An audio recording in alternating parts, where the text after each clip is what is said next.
என்னடா இந்த மாதிரி நேரத்துல இவன் வந்து வியாக்கியானம் பேசுறானேன்னு என்ன தப்பா நினைச்சுக்காத. இல்லப்பா, அப்படிலாம் எதுவும் இல்லை. இரும்பு கடை வச்சிருக்கிறனா உடம்பால வேலை செய்யலாம். அதுக்கே மனசு சரியில்லைன்னா என்னால வேலை செய்ய முடியாது. நீ மனசால வேலை செய்யற, அதனால நீ கவலைப்படாம மனச கொஞ்சம் கவனிச்சுக்கப்பா. சுந்தரி அம்மா சொன்ன மாதிரி ஒரு 2 நாள் பார்த்துட்டு எல்லாத்தையும் சரி பண்ணிடலாம். சரிப்பா, எனக்கு ஒரு பிரச்சனையும் இல்லை. உன்னோட கஷ்டத்தை என்னால புரிஞ்சுக்க முடியுதுப்பா. ஆனா என்னால எப்படி ஆறுதல் சொல்றதுன்னு தான் தெரியல. வெளியில உன்னை பெத்தவ உனக்காக தவிச்சுக்கிட்டு இருக்கா. அவளுக்காக வந்தாவது 2 வாய் சாப்பிடு. இல்லப்பா, கொஞ்ச நேரம் ஆகட்டும். அப்பா எங்கம்மா? உள்ள பாபுவோட பேசிட்டு இருக்காருமா. சரிப்பா.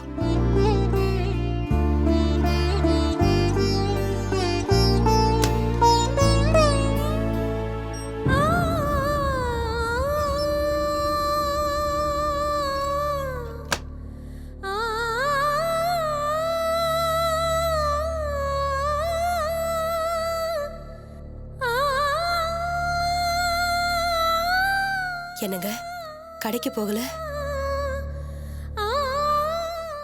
என் புள்ள கொஞ்ச நாள் முன்னாடி வரைக்கும் எதுக்கு எடுத்தாலும் ஏடா கூடமா பேசுவான்.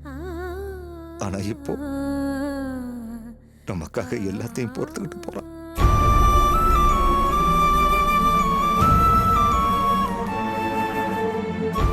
அந்த பொண்ணு தனி குடித்தனம் போகணும்னு சொன்னப்பவே இவன் கேட்டிருந்தானா இவ்வளவு பிரச்சனையும் வந்திருக்காதுல்ல.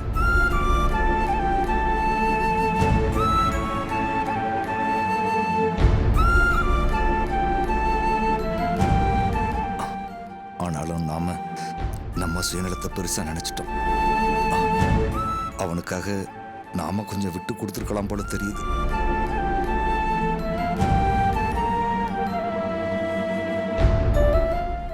உள்ள என் புள்ள பித்து பிடிச்சவன் மாதிரி உட்காந்துருக்கான். ஆனா நான் போய் கேட்டா எங்க நான் வருத்தப்படுவோன்னு அதை காமிச்சுக்கிற மாட்டேங்கிறான்.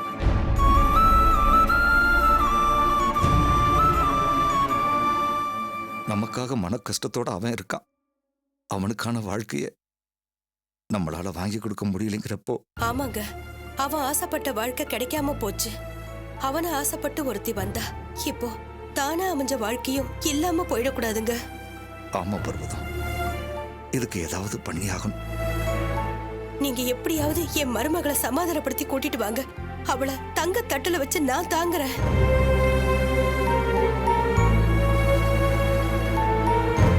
இதுக்கப்புறம் அவங்க அப்பா விட்டு நினைப்பே வராம நான் பாத்துக்கிறேங்க. கல்யாணம் ஆகி எத்தனை நாள் ஆச்சு, அதுக்குள்ள அவ அங்க போறான்னா நான் தான் அவளை சரியா பாத்துக்கலன்னு அர்த்தம். தப்பு என் மேலதான். இல்லம்மா, தப்பு எல்லாம் என் மேலதான். எல்லாத்துக்கும் காரணம் நான் தான் கொஞ்சம் பொறுமையா போயிருந்திருக்கணும். நான் பேசினது எல்லாமே அவன் மேல இருக்கிற அக்கறையில தான்மா.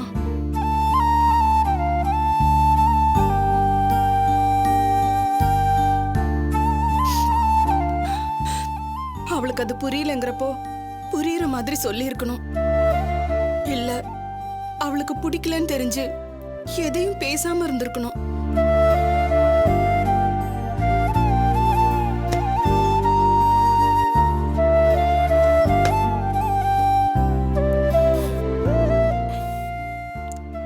பாபு, எங்க கிளம்பிட்ட?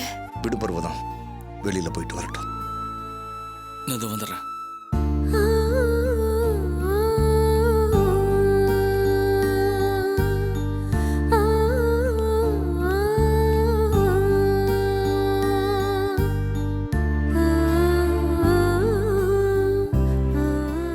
இவ்ளோ பிரச்சனைக்கும் காரணம் நான் தானே. நீங்க யாரும் கவலைப்படாதீங்க. நான் போய் அவளை பேசி கூட்டிட்டு வந்துடுறேன். நீ கொஞ்சம் சும்மா இருக்கிறியா? இருக்கிற பிரச்சனை பத்தாதுன்னு நீ வேற. அப்பா, அவனை பாக்குறப்ப எப்படி இருக்கான் பாத்தீங்களாப்பா? என் மனசு கேட்கலப்பா. என் தம்பிக்காக நான் அவ கால்ல கூட விழுறேன்ப்பா. தயவு செஞ்சு நீங்க யாரும் எதுவும் பண்ண வேண்டாம். சும்மா அமைதியா இருந்தா போதும். சுந்தரி அம்மா சொன்னது மாதிரி அவங்க பேசி சரி பண்ணட்டும்.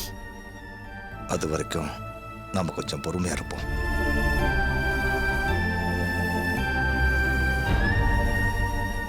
எனக்கு தெரிஞ்சு என் புள்ள யார் வாழ்க்கையும் கெடுக்கல.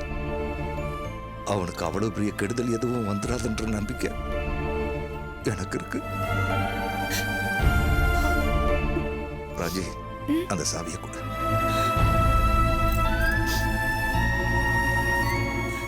நான் கடைக்கு போயிட்டு வரேன்.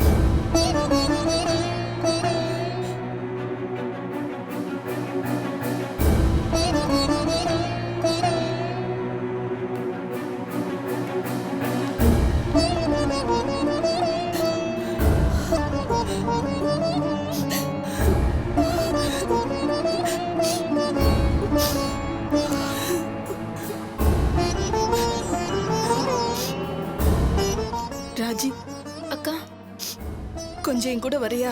எங்கக்கா? நம்ம போய் நித்யா பார்த்து பேசிட்டு வரலாம். இப்பதானே அப்பா வேண்டான்னு சொன்னாரு. நம்ம என்ன சண்டை போடுறதுக்கா போறோம்? எப்படியாவது கெஞ்சி பேசி சமாதானம் பண்ணி கூட்டிட்டு வரலாம். இல்லக்கா. இல்ல ராஜி, அவன் ஒரு கல்யாணம் பண்ணிக்கிட்டா போதும்னு எவ்வளவு தவியா தவிச்சோம். ச்சே, நான் தான் முட்டாள்தனமா அவ கூட சண்டை போட்டுட்டேன். என்னாலதான் பாபு இந்த நிலைமைக்கு வந்துட்டான்னு யோசிச்சாலே என்னமோ மாதிரி இருக்கு ராஜி. நான் தானே ராஜி அதை சரி பண்ணணும். சரிக்கா, இரு அம்மா கிட்ட சொல்லிட்டு வரேன். ராஜி, அம்மாட்ட இதெல்லாம் சொல்ல வேணாம். சொன்னா போ வேணான்னு தான் சொல்லுவாங்க. எப்படியும் நித்யாவை சமாதானப்படுத்தி கூட்டிட்டு வந்துட்டா சந்தோஷப்படுவாங்கல்ல. அப்புறம் என்ன, வா ராஜி, வா ராஜி.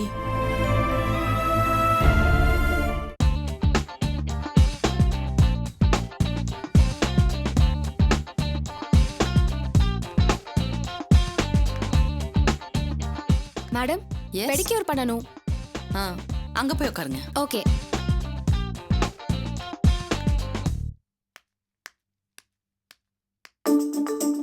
மதி, சொல்லுங்க மேடம். உள்ள ஒரு கஸ்டமர் உட்காந்துருக்காங்க. அவங்களுக்கு பெடிக்யூர் பண்ணணும். உன்னால முடியுமா? கண்டிப்பா மேடம். ஆனா இதான் உனக்கு ஃபர்ஸ்ட் டைம்ங்கிற மாதிரி காட்டிக் கூடாது என்ன? சரிங்க மேடம். பதட்டப்படக்கூடாது, நிதானமா பண்ணணும். சரி. சரி போ.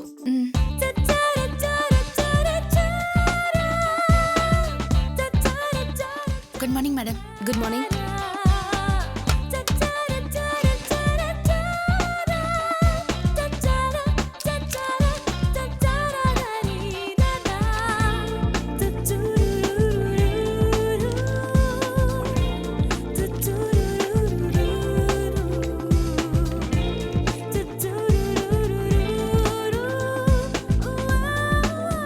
மேடம், காலை காட்டுங்க.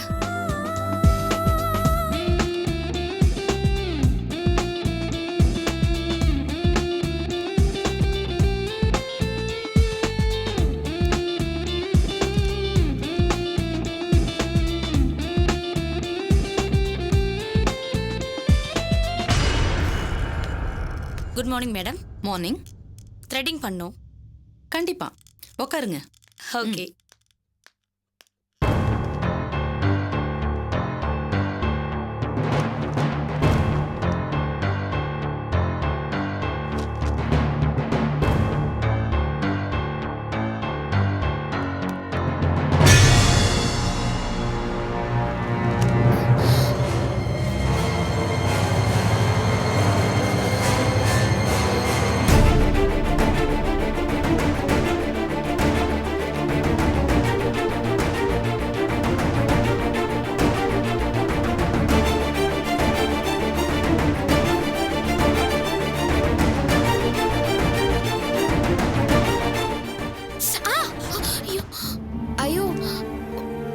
சாரி, திடீர்னு வலிச்சதுனால. இல்லங்க, பரவாயில்ல. என்னாச்சு என்னால தான்.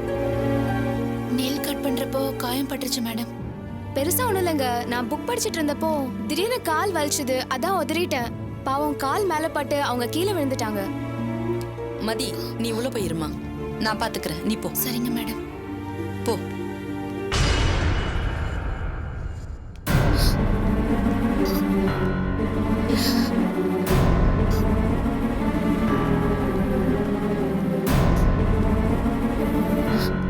அண்ணி என்னாச்சு? நீங்க போய் ஏன் இந்த வேலை பார்த்துட்டு இருக்கீங்க? அண்ணி நீங்க பிரெக்னெண்டா இருக்கீங்க. நீங்க கீழே விழுத பார்த்த உடனே அப்படியே பதறி போயிட்டு தெரியுமா? யாரு காலையும் நீங்க எதுக்கு நீ உதப்படணும்? முதல்ல இந்த வேலை வேணாம்னு சொல்லி தூக்கி எறிங்க. எல்லாராலையும் ஈஸியா என்ன தூக்கி எறிஞ்சிட முடியும். நான் இதை தூக்கி எறிஞ்சிட்டா குப்பை தொட்டிக்கிட்ட தான் போய் நிக்கணும். ஏன் அண்ணி இப்படிலாம் பேசுறீங்க? ஜெயில கூட இப்படிலாம் தண்டனை கொடுப்பாங்களான்னு எனக்கு தெரியல. உங்க வீட்ல இருந்த ஒவ்வொரு நாளும் என்னை எத்தனை விதமா படுத்தி வச்சிங்க. நான் அப்படி என்ன தப்பு பண்ணிட்டேன்? உங்க அண்ணனை நம்பி வந்த, அது குத்தமா? அதுக்காக அவ்வளவு சித்திரவதை பண்ணணுமா? நான் பாபுவை லவ் பண்ணிட்டேனா? ஆமா, அதெல்லாம் தெரிஞ்சுதானே அவர் என்ன கல்யாணம் பண்ணிக்கிட்டாரு. கல்யாணத்துக்கு அப்புறம் பாபுங்கிற எழுத்த கூட நான் நினைச்சு பார்த்ததில்ல. புருஷன் புருஷன் புருஷன் உங்க அண்ணனுக்கு மட்டும்தான் உண்மையா இருந்த. அதுக்கு அவர் எனக்கு காட்டின நன்றி கடன் என்ன தெரியுமா? பாக்குற எல்லார்கிட்டையும் என்னையும் பாபுவையும் சேர்த்து வச்சு பேசினாரு. தூக்கத்துல நான் பாபு பேரை சொல்லி புலம்புறேன்னு கதை கட்டி விட்டாரு. தன் பொண்டாட்டியா வேற யாரும் பாத்திர கூடாதுன்னு தான் எல்லா ஆம்பளைங்களும் நினைப்பாங்க. ஆனா உங்க அண்ணன் அந்த பாபுக்கு எனக்கும் கல்யாணம் பண்ணி வைக்கல, அவ்வளவுதான். அந்த அளவுக்கு கொச்சப்படுத்திட்டாரு. நான் கல்யாணம் பண்ணிட்டு வந்தப்போ எத்தனை கனவோட வந்தேன் தெரியுமா? அந்த வீட்டை பத்தியும் அங்க இருக்கிறவங்கள பத்தியும் என் புருஷனை பத்தியும் நான் எப்படிலாம் யோசிச்சு வச்சிருந்தேன் தெரியுமா? எல்லாமே நான் நினைச்சதுக்கு நேர்மாறாவே நடந்துச்சு. என் புருஷன் என் மனசை புரிஞ்சுக்கலையேன்னு ரொம்ப வருத்தப்பட்டேன். கடைசியா தான் தெரிஞ்சது, எனக்கு மனசுன்னு ஒண்ணு இருக்கிறதையே அவரால ஒத்துக்க முடியல. ஒருத்தனை காதலிச்சுட்டு இன்னொருத்தனை கட்டிக்கிற மோசமான நிலைமை வேற எந்த பொண்ணுக்கும் வரக்கூடாது.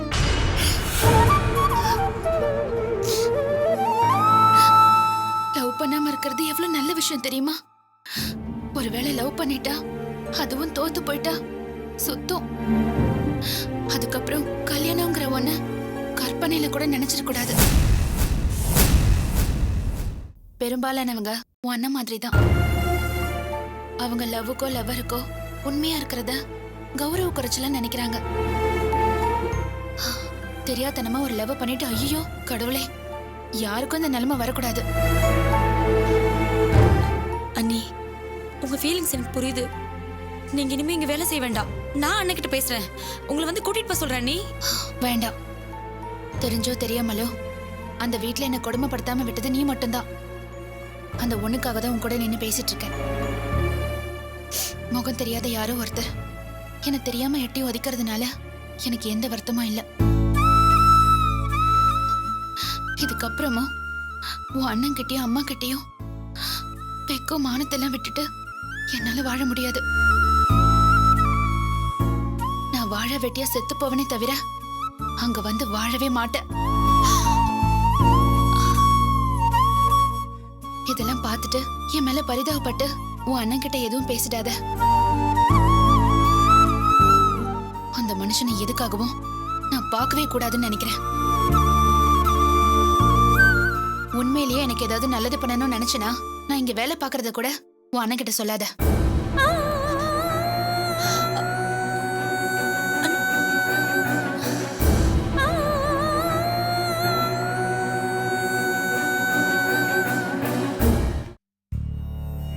உங்க பொண்ணுக்கு கல்யாணம் ஆகி எவ்வளவு நாளாச்சு? இப்பதான் 1 மாசம் ஆகுது. இந்த ஜாதகப்படி கிரக நிலை சரியில்லையே. அப்படி இருக்கும்போது எப்படி உங்க பொண்ணுக்கு கல்யாணம் பண்ணீங்க? இல்ல, மாப்பிள்ளை பையனோட ஜாதகம் இதோட நல்லா ஒத்து போயிருக்குன்னு அந்த ஜோசியர் சொன்னாரு. ஓஹோ, அதான் பண்ணோம். அப்படின்னா அந்த மாப்பிள்ளையோட ஜாதகத்தை கொண்டு வாங்க. ரெண்டையும் சேர்த்து வச்சு பார்த்தா தானே என்ன விஷயம்னு தெரியும். இல்ல அவளுக்கு கல்யாண ஏற்பாடெல்லாம் பண்ணியிருந்தோம். ஆனா அவ கல்யாணத்தன்னைக்கு அவ விரும்பின பையனையே கல்யாணம் பண்ணிட்டு போயிட்டா. அப்ப பொருத்தமோ மற்ற விஷயங்களோ பார்க்கல இல்ல. அப்படின்னா இப்ப வீட்டுல நிறைய பிரச்சனைகள் இருக்குமே. ஆமா. எப்படி பார்த்தாலும் இந்த ஜாதகத்துக்கு இப்ப சரியான நேரம் இல்ல. சொல்றேன்னு தப்பா எடுத்துக்காதீங்க. காலத்தோட மட்டும் எப்போ நாம விளையாடக்கூடாது. இப்ப இருக்கிறத வச்சு பார்த்தா இது கொஞ்சம் கஷ்டமான சூழ்நிலை தான்.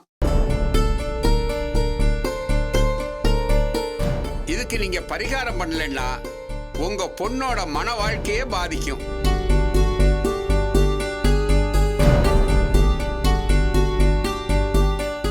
அதுக்காக நீங்க பயந்துட வேண்டாம். சில பரிகாரங்கள்லாம் பண்ணணும். சாமி, எவ்வளவு செலவானாலும் பரவாயில்ல, என்ன பண்ணணும்னு மட்டும் சொல்லுங்க. இதுல செலவு பண்றதுக்கு என்னமா இருக்கு? நான் சொல்ற சில கோயில்களுக்கெல்லாம் போய் நீங்க பூஜை பண்ணிட்டு வாங்க, அவ்வளவுதான். கண்டிப்பா பண்றோம் சாமி. எவ்வளவு சீக்கிரம் முடியுமோ அவ்வளவு சீக்கிரம் பண்ணுங்க. இல்லைன்னு வச்சுங்களேன், புருஷன் பொண்டாட்டி 2 பேரும் நிரந்தரமா பிரியிற மாதிரி ஆயிடும்.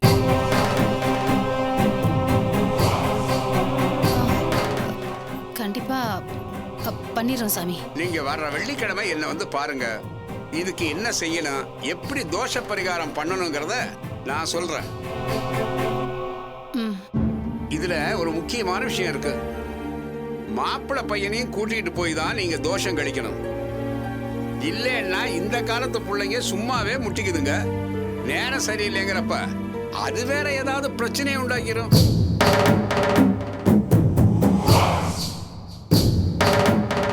அப்புறம் வேற வாழ்க்கை அது இதுன்னு ரொம்ப வில்லங்கமா போயிடும்.